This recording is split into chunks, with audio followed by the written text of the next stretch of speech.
Bonjour à tous, aujourd'hui une tension de chaîne sur une moto de route, là c'est une sportive mais c'est pareil, tout ce qui est sur moto, les roadsters, les routières, les sportives, ça va être le même principe. Alors déjà, première chose, comment on voit si le kit chaîne est fatigué, donc on tend derrière, voilà, ça bouge pas, donc le kit chaîne est encore bon. Quand il se décolle vraiment, c'est qu'il est vraiment usé. Par contre, on voit que la tension de chaîne, elle est pas bonne. Donc je vais vous montrer ça et je vais vous donner la véritable astuce pour bien graisser sa chaîne de façon à ce que ça dure dans le temps et que ça soit efficace. Ça on verra après la tension. Donc déjà, première chose, on va débloquer notre roue.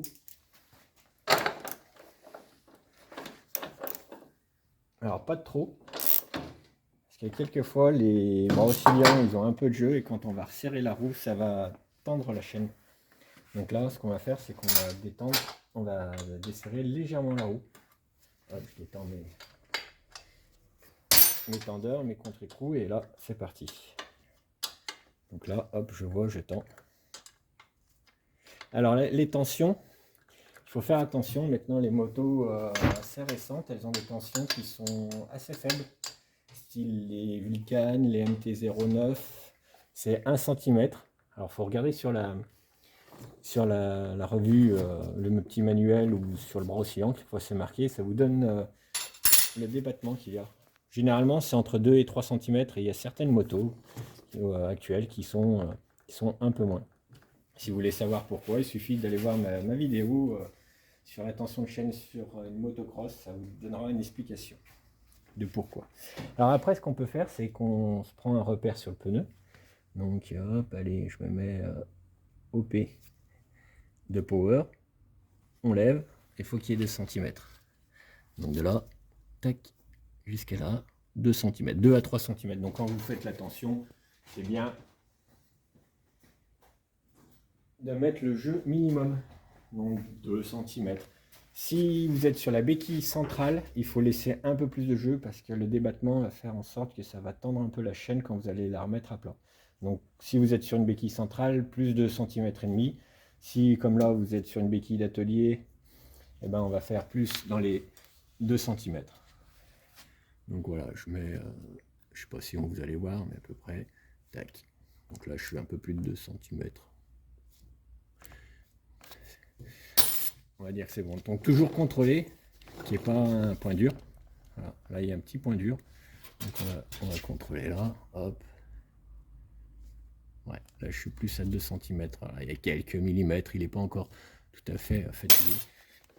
Donc on va pas chercher. Si vous voulez un peu charger à 2, des choses comme ça, pareil, vous privilégiez une tension de chaîne un peu plus large, plus dans les 2 cm et demi quand même. Ensuite, quand votre tension de chaîne elle est faite, donc vous contrôlez bien au niveau des tendeurs, voilà, qu'ils soient équilibrés. Donc avec les petits traits, généralement c'est comme ça que ça marche. Voilà, là je suis à peu près équilibré, donc j'ai la même chose de chaque côté. Et avant de serrer ma roue, ce que je fais, voilà, un tournevis, j'utilise ma clé de vis plate. Je fais ça, comme ça je ramène ma roue en contrainte sur mes tendeurs. Et ma tension de chaîne, elle va pas bouger. Et après, je bloque. Donc la première astuce, c'est pas de débloquer de trop sa roue. Il faut faire une tension pour pas que ça change lors du serrage de la roue. Et là, on contrôle. Donc voilà, elle n'a pas bougé. Ma tension de chaîne est bonne. Donc, toujours, on contrôle qu'on est bien serré sa roue. Voilà. On resserre nos tendeurs. À pas oublier le contre-écrou. De chaque côté, bien sûr.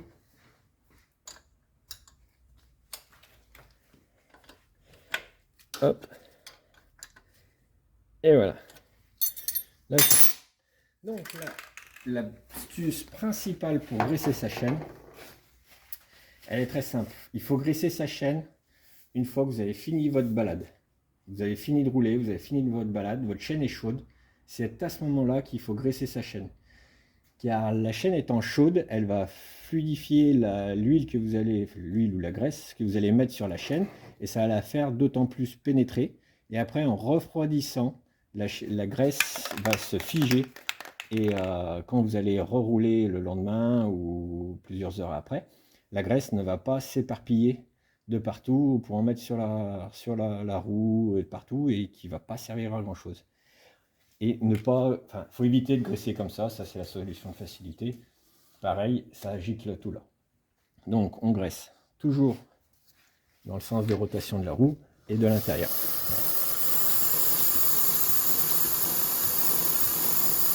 Un tour et ça suffit. Donc faut pas oublier, l'astuce première, c'est de le faire une fois que la moto elle vient de rouler, que la chaîne est chaude. La deuxième astuce, c'est de le faire de l'intérieur dans le sens de rotation de la roue. Et ça ne sert à rien d'en mettre des tonnes. Si vous le faites régulièrement comme ça, en mettant par l'intérieur, il n'y aura pas de souci. Et vous voyez si votre chaîne il manque de graisse, si vous voyez bien la couleur acier gris qui est sur le bout du rouleau là. Si c'est noir, c'est qu'il y a cette graisse. Si c'est gris comme là, c'est qu'il manque de graisse. Donc là, une fois que la moto va rouler, ça va se noircir avec la graisse qui va s'y mettre. Et voilà. Donc n'hésitez pas, si vous avez des questions, à les mettre en commentaire. N'hésitez pas aussi surtout à vous abonner, à liker, ça va aider la chaîne. Et puis si ça vous plaît, bon, tant mieux. Je vous remercie et à la prochaine.